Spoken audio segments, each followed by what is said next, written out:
Amalan yang paling ringan di dalam ajaran Islam adalah zikrullah. Ringan di atas lidah, berat di atas timbangan, dan dicintai Allah. Subhanallah wa bihamdih, subhanallahil azim. Orang mukmin berzikir, orang munafik pun berzikir. Orang mukmin salat, orang munafik pun salat. Terus bedanya apa? Innal munafiqina yukhadi'una Allah wa huwa khadi'uhum wa idza qamu ila as-salati qamu kusala yura'una an-nas wa la yadhkuruna Allah illa qalila. Orang munafik salat, tapi salatnya malas dan riya.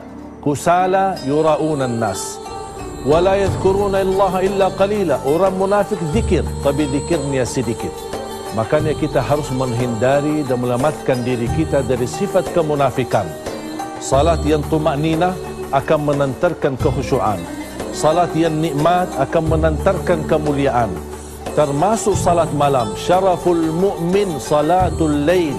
Kemuliaan seorang mukmin adalah salat malamnya. Di antara zikir dan istighfar adalah doa Nabi Yunus ketika kita ingin terhindar dari musibah dan COVID-19.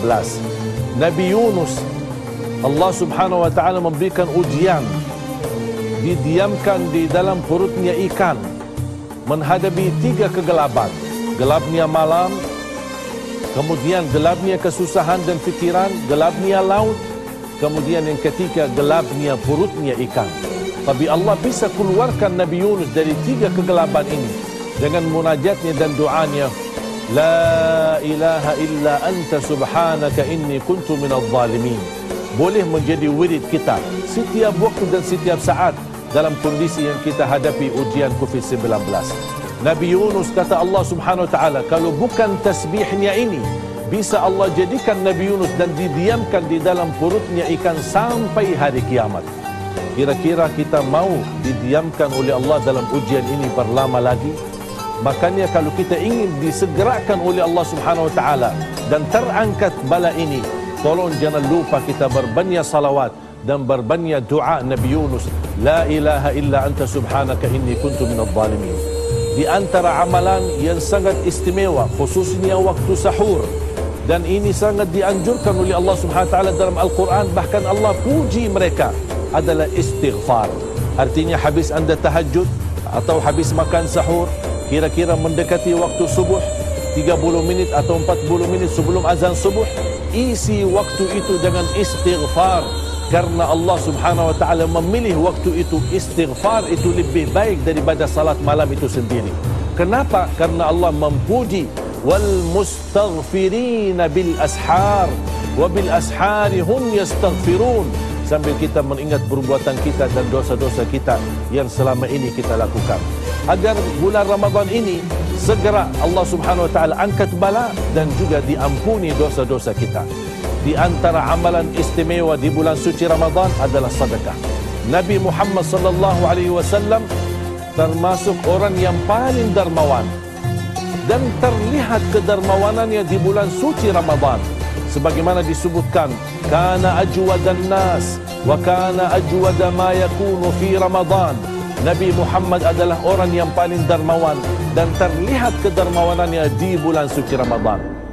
Tapi ingat, ada satu hal, dan saya yakin umat Islam di Indonesia suka bersedekah, tapi selalu tertinggal doa ketika bersedekah. Niat untuk apa sedekah kita? Salah satu sedekah yang terbaik adalah sedekah subuh. Kita boleh simpan kotak amal di rumah, kita isi sedekah. Tapi ketika anda isi sedekah, jangan lupa kita berdoa. Dengan doa, Allah akan kabulkan melalui wasilah sedekah kita. Di antara doa yang kita panjatkan kepada Allah subhanahu wa ta'ala, kita memohon agar tertolak bala ini, agar Allah angkat bala ini, Allah angkat COVID-19 ini. Dengan kedatangan bulan Ramadan, insya-Allah segera kepergian COVID-19. Makanya jamaah sekalian, sedekah seperti Nabi Muhammad sallallahu alaihi wasallam yang disertakan doa. Saya tahu banyak jamaah yang suka bersedekah, tapi sering kali terlupa doanya saat kita menyelesaikan sedekah.